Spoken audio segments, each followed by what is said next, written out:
Go on. All right, so I'm here today with Coach Pat Livesey. He is my internship supervisor, and yeah, so I have an interview for him. We got some questions, so let's get right into it. All right, so firstly, what brought/made you get into this field of work? So just being an athlete my entire life, I was always surrounded by strength and conditioning or athletic training, physical therapy, all that kind of stuff. So I knew that was the realm I wanted to be in.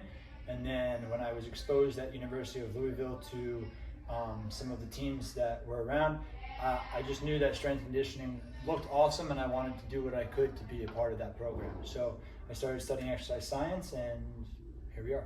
Okay, word, yeah. So mainly that Louisville experience. Yeah. Yeah. Specifically with the basketball team, probably, right? Yeah. All right, awesome. Good stuff. All right, now, how do you prepare yourself for each day of work, kind of the day-to-day grind? I really think that preparation comes from the day before, and if we look at a long-term scale, we need to think about Sunday before Monday. So I always make sure on Sunday I see what I have for the week, and I make sure that I'm prepared that way. And then day to day, if I am closing that night, I make sure that I know what I need for tomorrow morning or what the next coach needs, so that I'm set up. I have all the equipment that I need. I'm prepared for the amount of people that are going to come. Just making sure that the day before I set up for the next day. And I think that a lot of helps. cleaning, a lot of cleaning and getting prepared. Always helps. Oh yeah. All right, now, what are the 3 keys to coaching any athlete across the board? 3 keys to coaching. I think 1, you have to have a passion for what we do. If you don't have a passion, then it's going to show. You need to be able to bring the energy for that group, because if you don't, they will eat you alive. Yeah, definitely. Number 2, kind of goes with passion, but I think that you really need to care. You need to care about the athlete.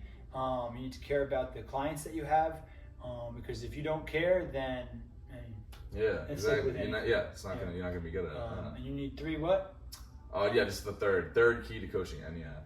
3rd key to coaching: attention to detail. Yeah. You need to be able to progress and regress things. You need to be able to work between different people, different needs.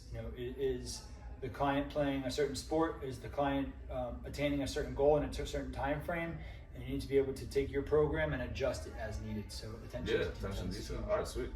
All right, now, kind of you personally, how have you seen yourself grow in this field? And also, how do you measure that progress? Yeah, I think that when I first started coaching, or after my internships and I got hired as a full-time coach, I think that I had a lot of the same qualities that my mentors had. I did a lot of the same coaching style. I did a lot of the same coaching cues, and I just kind of mimicked what they did. But as I have begun to grow as a coach, I think that I've begun to each year do a little bit more of myself and make it a little bit more me.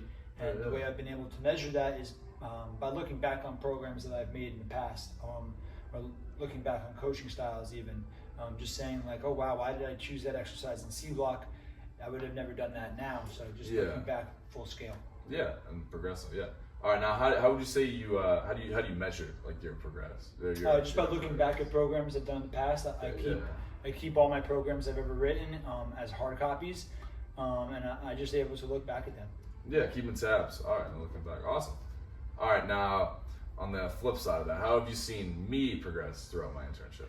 Yeah, I think as we've talked about in our 30, 60, and 90-minute breakdowns or checkpoints, we've talked about how your internship is a chance for you to make mistakes and grow from that. And I think that for you, attention to detail was a big thing. I think that there were some things that we needed to clean up in terms of coaching style. A big thing was timing that we talked about. So that's part of the internship. That's why you get your own group and you get thrown in there, thrown in the fire a little bit, and we talk about mistakes after, and you've taken the criticism I've given you and grown from it, and you're more attentive to some of the things. So just being aware of where you need to be at what time and hammering down those timelines. Yeah, all right, awesome. I appreciate that. All right, now, if you were to give so this is the last question. So if you were to give one last piece of advice to the new generation of strength conditioning coaches that are looking to, to get to the top, what would you say? I would say that you need to be willing to do your time. You need to do internships, and I would say that you should aim to do internships in different types of environments. For example, you should do an internship in a private sector facility, an internship at a college facility, and maybe even an internship at like a physical therapy or a rehab place, just so that you can see all different scopes of what we do and kind of help guide yourself towards what fits you the best. Yeah, it's like trial and error. You know, you're not gonna know what you like till you try it. So Yeah, I'm gonna try it out. All right, yeah, I think that that does it for the answer. All right, thank you, Pat.